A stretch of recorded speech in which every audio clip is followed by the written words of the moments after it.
Hayaan niyo po akong ipakilala ang ating susunod na tagapagsalita. Isa siyang inspirasyon ng marami, lalo na ng mga kabataan pagdating sa tamang pamamahala. Mula sa pagsubok ng pandemya nung siya'y nag-uumpisa pa lamang hanggang sa mga sunod-sunod na sakunang ating nararanasan ngayon sa iba't ibang bahagi ng bansa, ipinakita niya ang puso niyang maglingkod at tumulong hindi lamang dito sa atin, kundi sa buong inang bayan. At dahil sa kanyang tinutularang paglilingkod na kinikilala hindi lamang dito sa Pilipinas, kundi sa buong mundo, binigyan niya tayo ng panibagong dahilan para maging proud Pasigueño.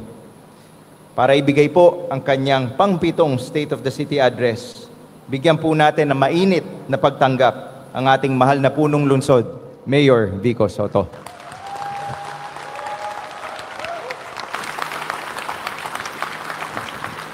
Magsiupo lang po ang lahat.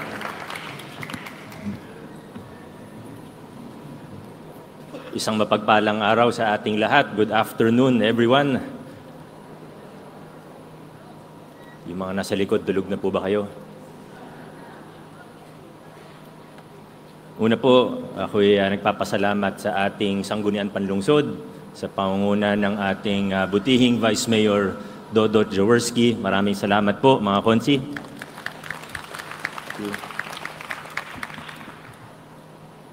Sa totoo lang, I could not think of anyone else who could do a better job as presiding officer of the City Council.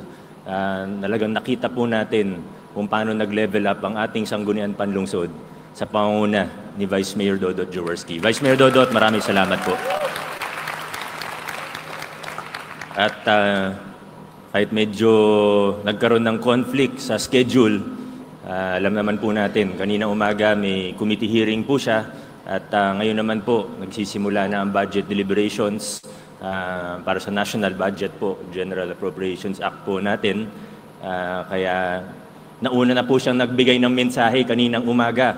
Talagang pinilit niyang makasama tayo sa flag raising ceremony kaninang 6:30 AM dahil kung hindi daw siya makarating ngayon, baka daw may mang-intriga kung bakit wala siya. Kaya talagang pumunta siya kanina umaga. At babanggitin ko pa rin dahil ako po'y taus-pusong nagpapasalamat sa ating mahusay na Congressman Roman Romulo. Sa ating mga partner ng lokal na pamahalaan na national government agencies represented ngayong hapong ito, sa iba't ibang department head, office head, unit head, at mga kawani ng ating lokal na pamahalaan, sa ating partners sa academe, religious sector, at syempre kung may bagong termino ang mga konsihal, mayor, congressman, vice mayor, meron din pong bagong termino ng mga civil society organizations, sa ating mga CSOs, newly elected to our local special bodies. Magkasabay lang po ang term natin. Congratulations po sa inyo. Patuloy po nating paigtingin, patuloy nating palakasin ang level ng pakikilahok ng taong bayan sa gawain ng ating pamahalaan. Maraming salamat sa ating mga CSOs. Sa iba't ibang mga bisita na baka hindi ko na po kayo maisa-isa, pero mga mga media partners, sa lahat po ng mga nandirito sa tanghalang ito at pati na rin sa mga nanonood via Facebook Live, YouTube Live o kung ano paman. Maraming salamat po.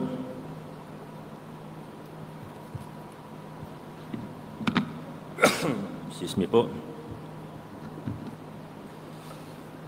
Noong 2019, gaya po ng alam ng karamihan o halos lahat na nandirito po sa tanghalan, sinimulan po natin ng isang journey tungo sa mas mabuting pamamahala. Naglinis tayo ng pamahalaan, nagreforma tayo ng procurement. Long story short na po, hindi ko na po masyadong idedetalye. Alam nyo na naman po kung ano ang nangyari. Alam nyo po kung ano yung mga napagtagumpayan natin, mga dating sinasabi na imposible, ginawa natin posible at pilit nating nakamit dito sa ating lungsod. Ngayon po, 2025, fast forward 6 years later mula 2019, nandito na po tayo. Pareho pa rin ang ating mission, pero yung mga detalye nito, paano nag-e-evolve. Yung mga kailangan natin tanungin sa ating mga sarili, kami bilang mga halal ng bayan, bilang mga opisyalis ng ating pamahalaan, nagbabago po yung mga tanong. Kung noong 2019, ang tanong ay kung paano natin lilinisin ang ating pamahalaan, paano natin tatanggalin ang korupsyon, ngayon ang tanong naman po, dahil napagtagumpayan na natin ang paglilinis, hindi man 100% but a substantial amount, ngayon po, anong gagawin natin dun sa sobra na pondo? How do we spend this money wisely, efficiently, and ultimately in a way that will redound to the benefit of the Pasigueño citizen? Tuloy-tuloy po ang ating reforma at ngayon po nakafocus tayo sa pag-institutionalize ng mga reforma para maging pangmatagalan at hindi nakasentro sa kahit sino mang tao ang mga reforma at pagbabago na napagtagumpayan po natin. Our goal is simple, for our local government unit to become stronger and better than ever before. We want to make our local government better, more efficient. We need to work faster. Sisimulan ko na po ang aking pag-uulat. Itinan ko lang po kung ilang pages po ito. Maiksi lang pala. 624 letters, 624 letters. Mas maiksi po ito kaysa last year. Medyo seryoso lang po. Alam niyo naman yung bandang gitna. Medyo seryoso. O yung mga nasa likod ay okay lang po. Hindi po ako ma-open. Kung pumikit muna kayo, wag lang po kayong ihilik. Economic development and better revenue generation performance. Medyo may echo po. Sounds. Still focusing on the ease of doing business to make it easier for business people to do business in the city of Pasig. Buong implementasyon ng EBOS or ang ating business one-stop shop, end-to-end digital business permit processing system mula po ito sa form na online na hanggang sa pag-upload ng mga dokumento, hanggang sa pag-issue ng electronic permit. Napagtagumpayan na po natin ito at muli po tayo ay finalist. Hindi ko alam kung ilang taong consecutive na, pero muli po tayong finalist ng Philippine Chamber of Commerce and Industry para sa most business-friendly, highly urbanized city. Tuloy-tuloy din po ang suporta natin, hindi lang sa malalaking negosyante, pero kundi lalo na sa ating mga micro, small, and medium enterprises, yung tapat loan sa tulong ng ating City Council. Sa lahat naman po ng sasabihin ko, sa tulong po ng City Council, tinaasan po natin yung mga loan sa ilalim ng tapat. Tuloy-tuloy po ang empowerment natin sa maliliit na negosyante. 23 million na po ang na-disperse natin, more than 2,300 loanees. Tuloy-tuloy din po ang pag-promote natin ng mga produkto Pasigueño gaya ng nabanggit ni Vice Mayor Dodot kani-kanina lamang.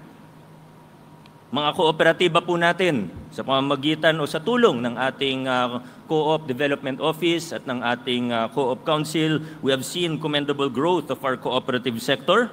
Pasig CDO has the highest number of compliant cooperatives among those in the National Capital Region for this calendar year. Ang hirap umubo dito sa microphone na to, hindi ako makaiwas. Revenue generation efficiency, ito mahalaga po ito. 2024, we once again achieved significant financial growth. Total operating income po natin nasa 17.2 billion pesos, reflecting a 10.96, almost 11% growth. Yan ko lang po kung gumagana yung PowerPoint sa likod ko. Kita nyo naman po, hindi na natin iisa-isahin yung mga numbers na yan. Ang gusto ko lang po ipunto dito, ang ating local tax revenues, local sources of income, showed robust growth underscoring the city's self-reliance, growing by 11.48%. Sa buong Pilipinas, tayo po ang number 2 LGU pagdating sa ratio of local sourced revenues to total operating income. Pag sinabi pong total operating income, yan po yung kasama na yung national tax allotment po natin at iba pa. So 84.74% po, number 2 po tayo dito. At nagawa po natin ito nang hindi tayo nagtataas ng kahit 1% sa mga buwis po sa lokal na pamahalaan. We did not raise the rates of business taxes. We did not raise the rates of real property taxes o yung amilyar. And I would like to take this opportunity today to commit once again to the people of Pasig that in the last 1,000 days ko po bilang mayor, in our last 1,000 days, hindi pa rin po tayo magtataas ng RPT or business tax. Yung sa amilyar, dahil sa RP Bara, para sa mga nakakaalam, maaaring magtaas tayo ng tawag dito, yung pag-assess natin, baka magbago yung assessment natin. Pero magbababa tayo ng rates para ganun pa rin po yung babayaran ng ating mga taxpayers. Yung sabi ko lang, unahan ko lang po para hindi po magpanik ang mga magbabayad ng buwis. Sabihin na yung assessed value biglang tumaas. Bababaan po natin yung assessment rates para relax lang po tayo. Hindi tataas yung binabayaran nating RPT. Alam ko yung mga nakaupo banda dito, mga hasyendero po ito, kaya yan po talaga yung unang tinatanong nila. We're also pursuing various tax cases para sa mga, sa totoo, ito yung mas mayayaman, na ayaw magbayad ng tamang buwis. Hindi na natin kailangan magbanggit ng pangalan. Kilala nyo na po kung sino yung number 1 dito. The administrative remedy of garnishment for the first time in our city's history, sinubukan po natin gawin. We have exercised the administrative remedy of garnishment for the first time pursuant to the collective efforts of the City Treasurer's Office, the Admin Office, and other offices for the collection of delinquent local business taxes due to the city. Doon nung sinubukan natin, hindi ganun karami yung pera na nasa loob ng bank accounts. Siguro a little less than 100 million yung naabutan natin so far. Pinagarnish po natin sa bangko. Billion kasi yung utang, pero at least mas okay na sa zero. Tapos ipapursue natin yung kaso. Pag nakolekta po natin yung mga utang sa atin, yung mga ninakaw sa atin, huwag na tayo gano'n pa. Yung kasunod na building natin para sa City Hall compound, dun pa lang sa uncollected taxes, pag nakolekta natin, yun na po yung gagamitin natin. Yun na po yung ilalaan natin para dun. Ganun kalaki yun. Next, competent and capable human resources. The lifeblood of any organization is its HR. Alam niyo na po yung programa natin sa mass regularization. Isa po tayo sa ilang ahensya siguro ng pamahalaan na mas marami yung permanent or regular employee kesa sa job order and casual combined. Transparency, participation, and accountability, and strict compliance to standard processes, starting with planning and budgeting that we take seriously. Kasama po kayo dyan. Kayo rin naman po sa ating mga barangay officials. SK officials din pala, may mga kasama po tayo. Over the last 4 years, the City Development Council, which many of you are a part of, or have been a part of, or will be a part of as a participatory body, has made significant strides. Hindi ko na po i-detalyo ito, pero kumbaga, nagle-level up po tayo rito.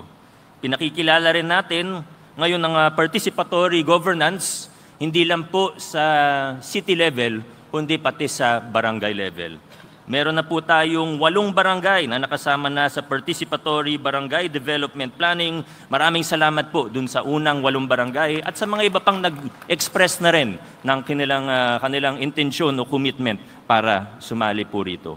Alam kong experimental po ito, hindi siya ganun kadali, extra effort po ang kailangan, extra na trabaho kung tutuusin, pero kung gusto po natin na magtiwala sa atin ng taong bayan at para gumanda rin, maging mas efficient ang ating paggogobyerno, tingin ko napaka-importante po nito. Kasabay sa pagbibigay ng taong bayan ng bagong mandato sa administrasyon and po ang ating CSOs, at syempre kasama po dyan ng institutionalizations, tulong ng ating City Council, ng accreditation process and selection of CSO representatives to the local special bodies. Next, institutional integrity. Sa paggogobyerno, we measure progress not only by infrastructure or what we physically see, but also with the institutions that we build that should stand the test of time. Procurement reforms, merit-based personnel selection and promotion, anti-corruption efforts, planning and budgeting, at iba pa. Tungo naman po sa data-driven governance at pati na rin sa tinatawag na smart city approach, successfully we have integrated Pasig Pass, which started out as a contact tracing app, with the national ID system. Makakatulong po ito dahil mababawasan yung mga peking account, we will eliminate fraud, and this will enable us to deliver services better and more efficiently to the people of Pasig. Maraming salamat sa PSA. Sa ngayon, nasa 105,000 Pasigueños na po ang may verified account. Ibig sabihin, siguradong-sigurado na po ang account na ito, nakalink sa national ID. Inihikayat ko po ang lahat, mga barangay captain po natin, barangay officials, iparegister na po natin ng lahat ng ating mga constituents at sa mga nanonood. Gawin nyo na po ito para makakuha po kayo ng pamaskong handog po natin. Pero hindi lang pamaskong handog, sa lahat ng serbisyo, i-integrate na po natin ito. The different sectors, better services for Pasigueños of all sectors, product of strong fundamentals, as we have discussed earlier, social services and inclusive development. Para sa senior citizens, unang-una po sa lahat. Natuwa po si Councilor Edith nung nabanggit po ang senior citizen. Siyempre, nandyan po ang local senior pension na padagdag ng padagdag ang bilang ng mga benepisyaryo. Nasa 23,810 na po ang kabilang sa LSP. Yung expansion, para sa mga nagtatanong, para dun sa 4,000 and below na SSS, inaantay lang po natin yung MOA sa SSS para sigurado po na tama yung mga deklarasyon, tama po yung kung sino yung dapat mabigyan. May taga-SSS ba dito? Pa-follow up sana ako. Yung sa octogenarian, nonagenarian, and centenarian po natin. Excuse me po. Inilunsad na rin po natin yung birth month health check-up para sa mga senior citizens. Nailunsad na rin po natin ang Magocoro Elderly Care Facility in partnership with JICA and INFIC. Para naman po sa persons with disabilities, meron tayong MOA with the Pediatricians Educational Development Support Group ng Medical City para sa developmental assessments ng mga indigent, ng mga kabataan na may disabilities at para sa iba pang talagang ito yung nakita nating challenge natin. The PWD Welfare Code, Continuous Welfare and other support programs for persons with disabilities, and for our social pension for bedridden Pasigueños, isa sa bago nating programa, nakapag-identify na tayo ng 364 bedridden PWDs or bedridden Pasigueños na target po natin na before the end of the year ay mabibigyan na po sila ng unang 1,500 nila para sa social pension for bedridden citizens. Pagdating po sa employment, let us take a look at our PESO office in numbers. Almost 14,000 applicants have been referred to their partner companies. Almost all were successfully placed. Job fairs partnership with the private industries, industry forum, career guidance, support assistance, at marami pa pong iba. Yung Hire Pasig, yung digital job referral information system po natin. The work on protection of children and the fight against VAUSI. Nagtitrain tayo ng mga nurses ng CHD dun sa 4 Rs framework, recognize, record, report, and refer under the Women and Children Protection Program. We inaugurated the child-friendly space in the Pasig Mega Market. Aktibo po ang ating local council for the protection of children at yung LCAT VAUSI, the local committee on anti-trafficking and violence against women and their children. Meron tayong bagong Population Development Office. Councilor Cory, maraming salamat po. An initiative that reflects our belief that sound planning begins with our understanding of our population or of our people. Education and youth development. Yung scholarship program po natin, taon-taon ay lumalaki. Yung regular scholarship po natin, last school year nasa 24,000, this 2024 to 2025 school year nasa 25,000 na po. Pero yung pinaka-highlight po natin na hindi yung regular scholarship program, kundi yung paglaki ng ating Pag-asa Scholarship Program, ang brainchild ng ating Vice Mayor.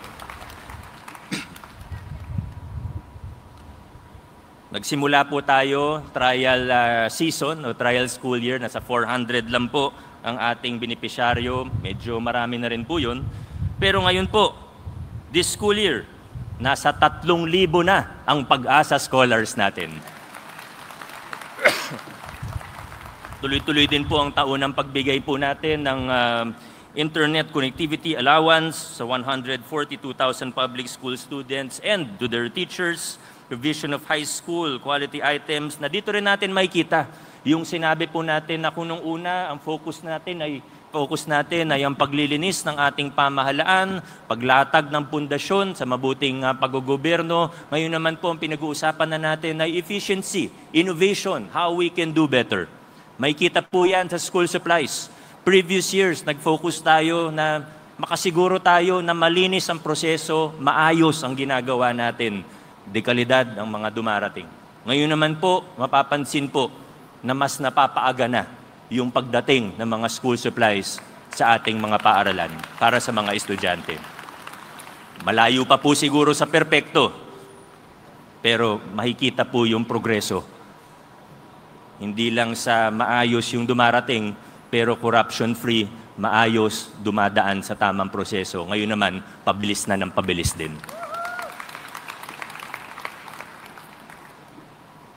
Nag-pilot run na rin tayo ng free medical check-up na ito po ay isang bahagi ng malusog na Batang Pasigueño 2.0. Para sa akin, isa sa pinaka-importanting intervention natin sa larangan ng edukasyon ay yung mga intervention sa literacy o pagbabasa. Yung summer reading camp natin, nakita na epektibo. Sa 1,250 learners nitong nakaraang reading camp, 61% yung score average bago magsimula ang camp. Pagkatapos ng camp, nasa 80% ang kanilang post-test. Importante po ito. Alam naman po natin, sa school, yan ang pinaka-importante, ang pagbabasa, literacy. Sports development, tayo po ay back-to-back champion ng National Para Games. 108 medals po yun. Nung nakaraang Batang Pinoy National Championships, tayo po ay naka 276 medals at kinilala bilang best performing local government unit. At tuloy-tuloy po ang grassroots program natin. Hindi lang sports ang pinag-uusapan dito, kundi character development. Gaya ng makikita sa Sports Summit, Pasig Olympics at iba pa. Good luck po sa mga delegasyon natin para sa Batang Pinoy 2025, I know you will make us proud once again. sa ating pamantasan ng lungsod ng Pasig o sa ating inang pamantasan sa PLP. Patuloy ang pagpapataas ng kalidad ng edukasyon sa ating pamantasan. All 12 academic programs of the PLP have received their certificates of program compliance from CHED. Congratulations, PLP. Marami rin tayong iba pang sa totoo ng haba ng listahan nila ng accomplishment, pero siguro dalawang highlight na lang sa nursing, yung sa 50 to 99 examinees category, dahil 100% po tayo, number 1 tayo sa kategoryang ito. College of Education, maganda rin po ang pinakita sa 100 to 299 examinees sa category. Tayo po ay top 6 with a 93% passing rate. Pinalalakas din natin ang ating ECCD program, lalo na may mga bagong batas ni Congressman, ini-implement na po natin. Nagmumowa tayo with private child development CDCs, child development centers, at meron din tayo mga financial assistance to children enrolled in accredited private learning institutions.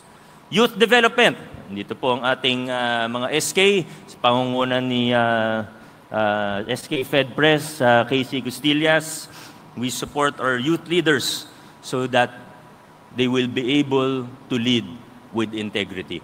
Sa ating mga SK officials, alam kong hindi madali. Nag-usap tayo nung nakaraan. Pero alam ko rin po na kung gugustuhin natin, ay kakayanin natin. I'd like to congratulate our SK Fed and of course our LYDO and our SKs represented here. Nag-training sila sa handbook ng financial transactions. Sinihikayat ko po ang lalo ng mga SK chair natin na aralin talaga yung mga guidebook o handbook natin. Alamin natin para hindi tayo naloloko ng kung sino-sino, hindi tayo malinlang, hindi tayo maligaw ng landas. Project management for local youth development council members. Marami pa po ito. Yung Junior City Officials program natin na medyo nag-expand tayo. Nakita niyo yung Junior City Mayor at iba pang mga opisyalis natin. The Pasig Youth Parliament. Napakaganda nung naging Pasig City Youth Parliament. Saka yung Galing Kabataan Awards and the Seal of Good Youth Governance that was piloted under the leadership of our SK Federation. Congratulations, Councilor Casey and the rest of our SKs.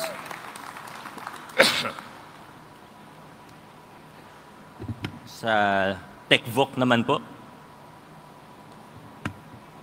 tapos na major renovations natin sa 3 PCIST campus. Meron tayong Pasig City Skills Development Office. Pinagsama-sama po natin yung mga TechVoc sama ng BCLP, ng livelihood para mas malakas at mas ma-streamline po natin ang mga opisinang ito. Yung starter kit natin para sa 2,746 TechVoc graduates, shared service facility for chocolate processing, at iba pa po. Housing and socialized development. Alam ko marami pong nanghihingi ng update patungkol dito. Para sa akin, ang pinaka-highlight sa isang programa ng pabahay na maayos at makatarungan ay ang ating nilunsad na local CMP. Kung dati may CMP sa national, ngayon meron na rin po tayong localized version. May kasama po itong Home Improvement Loan Program, pero mas kilala sa pangalang Local CMP. Sa ISMAR pa lang, more than 600 beneficiaries na po tayo. Ito po yung una or pilot site natin for Local CMP. Layunin po natin dito na mapasa kanila ang lupang kinatitirikan ng kanilang mga bahay. May mga problema po tayo, gaya ng sa resettlement, kalawaan pa rin po, gaya ng pinangako natin pagkatapos ng ISMAR, tututukan na po natin ng resettlement. Sa ngayon po, nag-award na tayo ng 200 Certificate of Transfer of Ownerships. Ito po yung, sa totoo, panahon pa ni Mayor Caruncio, panahon ni Mayor Raimundo, pero sa tagal ng panahon, medyo gumulo. Hindi lang sa resettlement po ito, no? Pero marami pa po ito. Ito na lang po siguro isa sa pinakamalaking, kasi ito yung pinakamalaki, ito na yung gagamitin ko na halimbawa. Sa resettlement, nag-award na tayo sa 200, sila yung mga fully paid na, at pinoproseso na rin natin yung 700 pa Bali, humigit kumulang, nasa 1,000 benepisyaryo din po ito. Nitong nakaraang linggo lamang, ginawa din natin ng certificate as beneficiary sa 76 na residente ng Villa Antonio sa Barangay Bambang naman. Sa iba pang mga lugar, baka yung iba magtanong, paano yung sa amin? Basta nag-usap na po tayo, nag-usap na kayo ng puso o ng land management, sigurado po na inasikaso na namin ito. Pati yung mga ibang pa-survey, yung mga kailangan na survey, sinasagot na rin ito sa tulong ng ating engineering department ng lokal na pamahalaan para hindi na sila gumastos pa. Yung construction sa ating in-city housing, tuloy-tuloy po. Meron sa Daang Bangka, ito po para sa Rosario Floodway po natin. At tayo medyo malaki na ang progreso sa Tawiran, Santolan, para po sa mga natamaan o nagbigay daan para sa revetment wall ng nasyonal na pamahalaan. Sa Bliss 1 to 7 naman, mga existing housing sites, mahigit kalahati sa mga benepisyaryo, nasa 3,000 awardees po ito para sa kaalaman ng lahat. Sila po yung mahigit kalahati po doon sa 3,000 ay may atrasadong more than nasan ba siya? 5 months yata. O tama, may atrasadong bayad lampas sa 5 buwan sa ating pabahay sa pamamagitan ng ating restructuring of amortization program sa bisa ng Ordinance number 60 series of 2024. Bibigyan po natin sila ng grace period. Isa po itong polisiya na makatarungan pero makatao, bibigyan natin sila ng pagkakataon at isa sa salient features ng ordinansa na ito, kung wala talaga, kung kapuspalad talaga, wala talagang pera ang isang pamilya, meron po tayong work for pay program. Tingin ko isa ito sa groundbreaking na naipasa ng sanggunian natin sa tulong ng puso. Sa serbisyo pangkalusugan tungo sa universal healthcare o serbisyong pangkalusugan na abot kaya ng bawat isang mamamayan alinsunod sa Universal Healthcare Act. Tuloy-tuloy po ang ating trabaho para sa mas accessible health services mula sa ating mga pasilidad. Sa PCEGH, alam po natin ang problema, alam po nating napupuno, lalo na ang emergency room. Natapos na po natin yung waiting area sa ER at yung extension po ay matatapos sa taong, malapit na naman, ilang buwan na lang po, sa 2026, matatapos na rin po ang ating ER extension. Siyempre, tuloy-tuloy po ang tulong pinansyal natin sa mga pasyente ng ating 2 ospital sa PCGH na mula January to September lamang ng taong ito. Bukod sa mga ibang pang tulong ng nasyonal na pamahalaan, tayo po ay nakapagbigay ng 163 million worth in medical assistance sa ating PCGH. At sa kabilang ospital naman po, sa Pasig Hope Medical Center, nasa 66 million naman po yung sa Pasig Hope Medical Center natin na 57% complete na as of September 2025. On track for completion on February 2026. Excuse me po. Gusto ko lang din po kunin ng pagkakataon para i-congratulate ang PCGH. Sila po ay kinilala bilang top referring hospital para sa organ donation ng NKTI at nabigyan po sila ng NKTI ng award for championing renal healthcare. Yung Mega Dialysis Center naman natin ay kinilala ng DILG sa pamamagitan ng Subaybayani Award for Exemplary Practices. Ang sabi po sa akin ng ating partner ng PPP sa Mega Dialysis Center, ito daw po ang currently ang dialysis center sa buong Pilipinas na may pinakamaraming bilang ng operating dialysis machines. Tuloy-tuloy po ang mga tulong natin sa mga senior citizen at iba pa, gaya ng rescued individuals, ambulant food vendors, first-time job seekers, yung mga x-ray, naka 13,000 po tayo na libreng x-ray, ultrasound, yung mammography, nasa halos 3,000 examinations din po, At meron din po tayong medical assistance na tulong ng ating Vice Mayor and City Council sa Rizal Medical Center para sa indigent patients. Health personnel. Tuloy-tuloy ang training natin, pati hiring, regularization ng ating mga healthcare personnel. May 59 po tayong bagong Pasig Health Aid. Pero muli po, pinapaalala ko sa HR at sa CHD, ang target po natin ay 1:1,000 population. Ibig sabihin, 1 Pasig Health Aid for every 1,000 Pasigueños. Para talagang kilalang-kilala nila, mga nasasakupan nila, mas makakapag-ikot sila ng maluwag, ng mas madali, at pati yung mga follow-up, yung mga check-up, mas madali po natin gagawin, mas efficient ang ating mga health aid. Tuloy-tuloy po tayo magtatrabaho hanggang maabot natin yan. Tungo rin sa universal healthcare. 1 Pasig Health Aid is to 1,000 Pasigueños. Marami pa po iba't ibang training na nakalista po rito, hindi lang sa Pasig Health Aid, pero sa iba't ibang personnel po natin. Marami sa mga programa ng health, sa totoo, hindi natin nababanggit pag State of the City Address. Yung pag-accredit po natin sa mga PhilHealth programs, yung mga ginagawa natin sa HIV/AIDS, geriatric care, hospice home care, yung sa NCD, non-communicable diseases po natin, yung 3 additional insulin sites po natin sa Pinagbuhatan, May Bunga at Karangalan para dun sa nangailangan ng insulin, National Tuberculosis Control, sa sanitation, nutrition. Pero yung sanitation and nutrition, kailangan po ng special mention. Nasaan ba ang mga doktor natin? Ano? Na low sugar? Ano ba? Yung sanitation po natin, nakita natin ang kanilang napakagandang programa para sa mga ambulant vendors. Sa ngayon po, nasa 1,089 na po ang ating ambulant vendors na may health ID. At least mas safe din para sa mga bumibili at gumakain po ng mga street foods natin.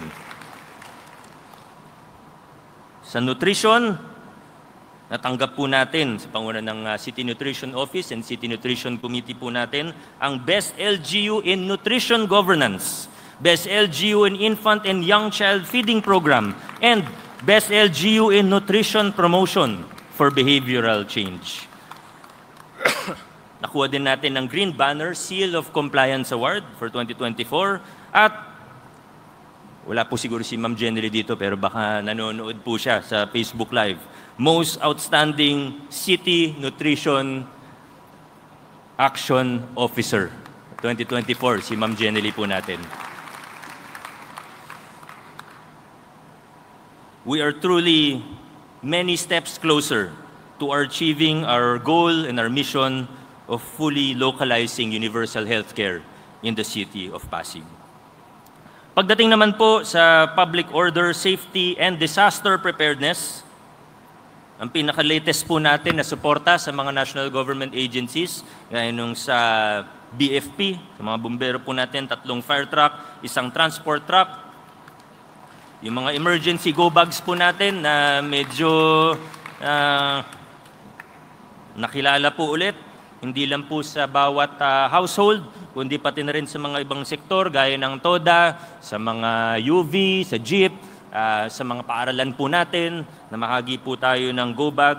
At lahat po sila ay may go bag. Simula tayo noong 2024. Financial assistance to disaster-stricken LGUs at yung mga tulong po sa ating mga kababayan na medyo nahihirapan dahil po sa mga naging lindol at bagyo.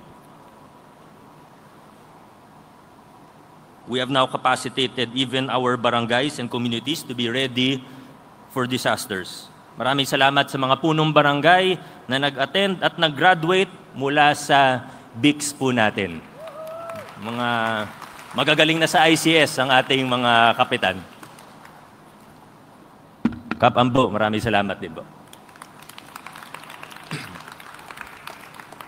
Even with the ongoing or newly completed demolition of the old City Hall and current construction of our new command center at RED, tuloy-tuloy lang po tayo at estimated completion of the new command center will be in 2026. This will be abangan nyo na lang next year. Urban renewal, culture, heritage, and identity. Una na po dito ang environmental management. Nag-distribute tayo ng 1,400 heavy-duty garbage disposal bins to be placed in 700 strategic locations.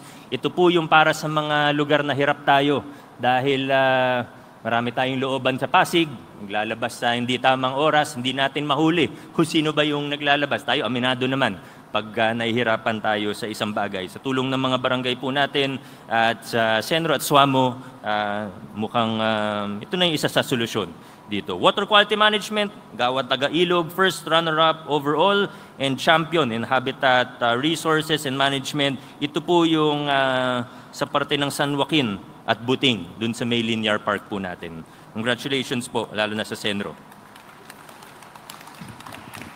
Infrastructure development sa October 15. May exciting pong mangyayari. Abangan na lang po natin ng groundbreaking ng ating new City Hall. Kita-kita po tayo doon. The Pasig City Museum reopened in March 2025. Kung hindi pa kayo nakabisita sa ating museum, ay talagang natutuwa po ako. Hindi lang sa itsura niya, kundi sa pagkaka-layout. Talagang very informative. At ako, nung umikot ako doon, ang dami kong natutunan tungkol sa ating lungsod at sa kasaysayan nito. Pasig City Library, nasa 90% complete. For soft opening na po, malapit na. Ang May Bunga Rainforest, kanina sa flag racing, ay siguro nakita po ng iba. Nakatanggap po tayo ng Pearl Award.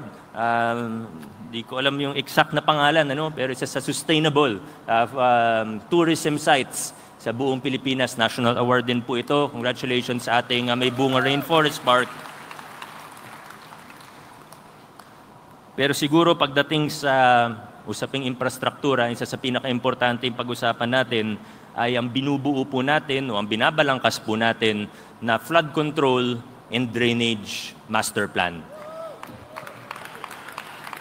Para hindi na po tagpi-tagpi, hindi na po nagtatalo yung mga nagde-design sa iba't ibang lugar, mula national program hanggang barangay project, kailangan mag-uusap-usap na at gagawa tayo ng parabang menu na ito yung mga problema, ito yung mga solusyon.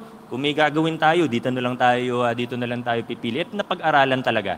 Tapos na mga panahon, nagagawa ng 2 drainage na magkatabi, pero yung level hindi nagtutugma, kailangan gagawan ulit ng panibagong project. Tapos na yung ganun sa lungsod ng Pasig. Maayos na po tayo at this year matatapos ang ating flood control and drainage master plan.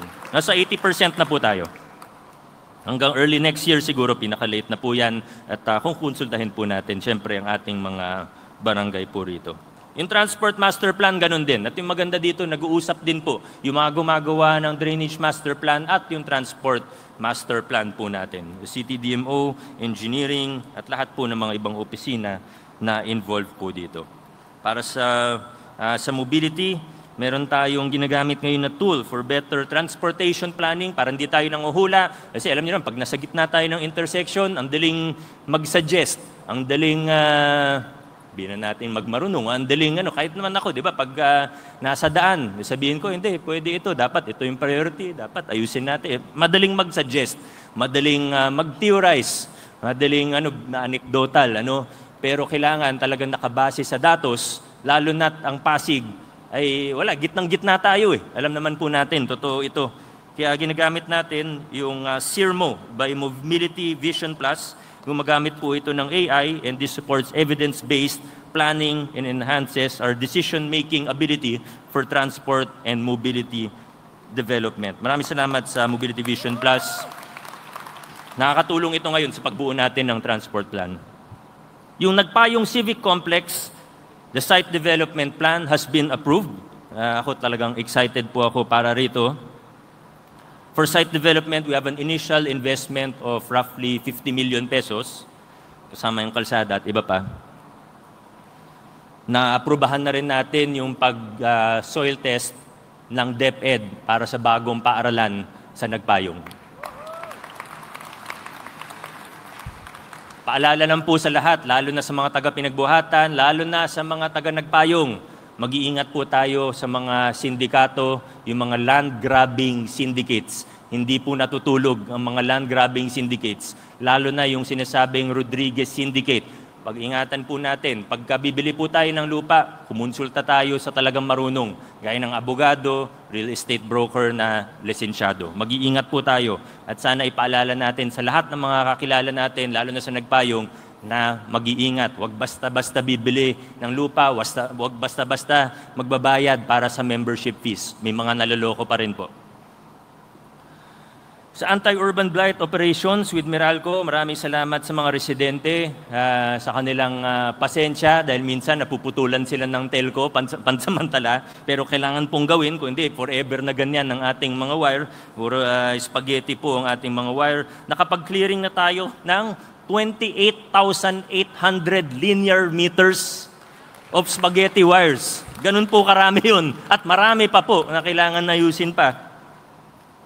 Sa mga drainage and roads po natin, new drainage lines completed, 13,718 meters or more than 13 kilometers. Length, declogging, normal naman yan. Asphalted roads, yung makapag-asphalt overlay tayo, more than 3 kilometers, 3,298 meters po ito. Yung maintenance, 6,700 meters or more than 6 kilometers. And thermoplastic marking, siyempre tuloy-tuloy rin po yan. Ipa-flash na lang po sa likod ko yung mga listahan ng mga, hindi yata kumpletong listahan ito, pero pagpasensyahan nyo na po, ilan sa mga highlight lang ng ating engineering department. Meron po dito budget message. Babasahin ko to? Huwag na. Hello ko lang sila. Mga konsi, meron po akong budget message sa inyo. Basahin nyo na lang po para okay lang. Mga konsi, basahin ninyo ha. Pagka nag-breakfast tayo sa Lunes, may exam si Vice kung binasa nyo talaga.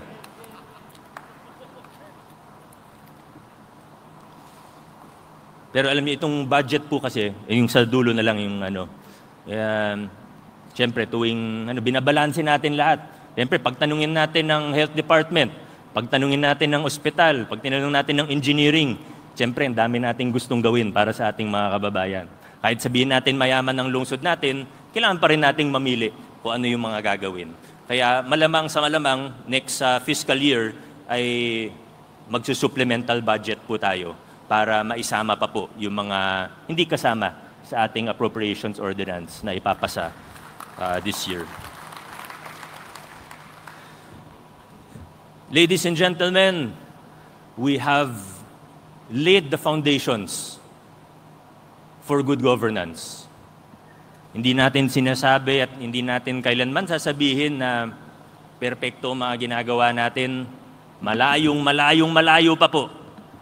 Pero kung meron tayong maipagmamalaki bilang mga Pasigueño, ito po yung nailatag na natin yung mga pundasyon para sa mas mabuting pamamahala, para sa mas transparent na paggugoberno, para sa pakikilahok ng taong bayan sa ating gawain, para sa mas pinalakas na pananagutan ng mga opisyalis ng gobyerno sa taong bayan.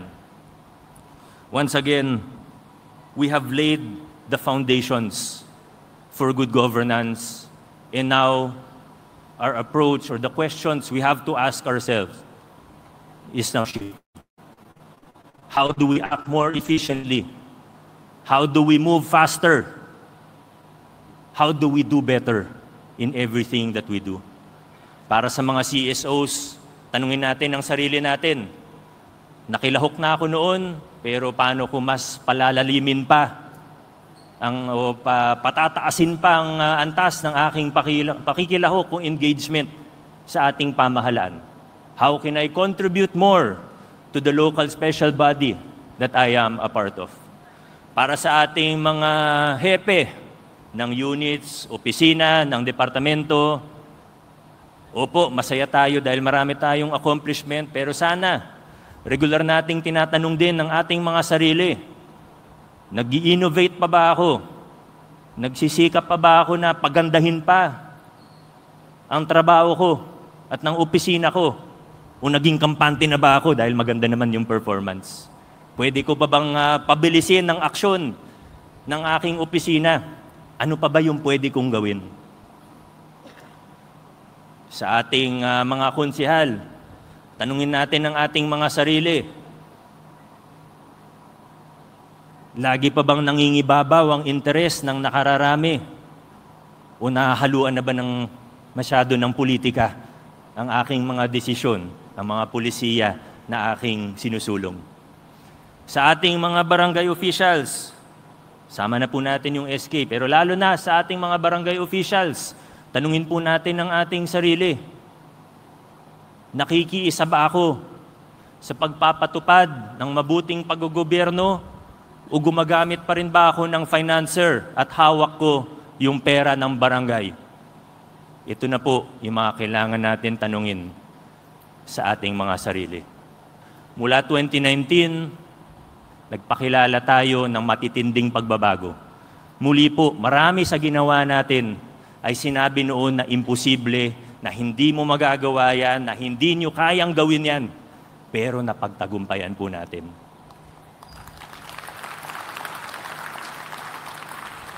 Hindi naging madali. Tinaya natin, buhay natin mismo. Pero aaminin ko na sa paglilinis natin ng ating pamahalaan, nakafocus tayo sa ating city government o lokal na pamahalaan, pamahalaang lungsod, hindi natin masyado natutukan ang ating mga pamahalaang barangay. But now, with a supportive city council, with an honest vice mayor, with our councilors who have proven their integrity, and not just integrity, but willingness to fight for good governance, mas matututukan na natin ngayon ang mga pamahalaang barangay. Hindi po ito para sa akin, hindi ito para sa amin, hindi ito para sa kahit sinong isang tao, individual. Ito po ay para sa lungsod natin, para sa mamamayang Pasigueño, at para na rin sa mamamayang Pilipino. Ginagawa natin ito para sa kanila. Sa gitna ng lahat ng kontrobersiya, sa lahat ng problema na hinaharap ng ating bayan, sana po pare-pareho po tayo na nagdurugo ang puso. Sana po pare-pareho tayo na naghahangad, na inaasam-asam natin ang isang mas maayos na Pilipinas. Huwag tayo tumingin sa masyadong malayo. Ayusin muna natin ang nasa bakuran natin. Ayusin muna natin kung ano yung nasasakupan natin. Hinihikayat ko po ang ating mga barangay officials. Mag-ayos-ayos naman po tayo.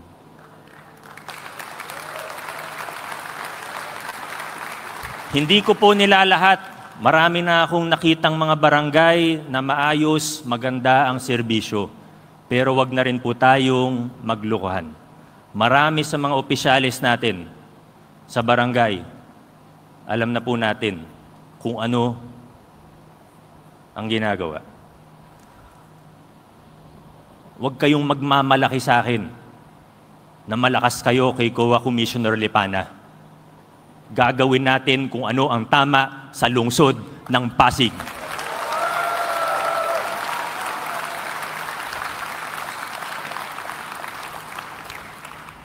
Akala nyo, hindi ko alam. Mga sinasabi ng iba. Sagot ako ni Commissioner dahil yung tao niya, siya yung nagpa-finance. Huwag na tayo magtumpik-tumpik pa. Yung anak niya, nagpa-finance sa mga barangay at sa SKs. Enough is enough. We will stand up for what is right in the city of Pasig.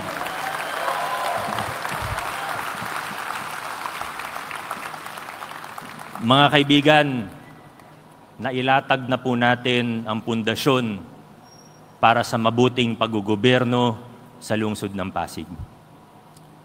Now the question is, how fast and how far can we go?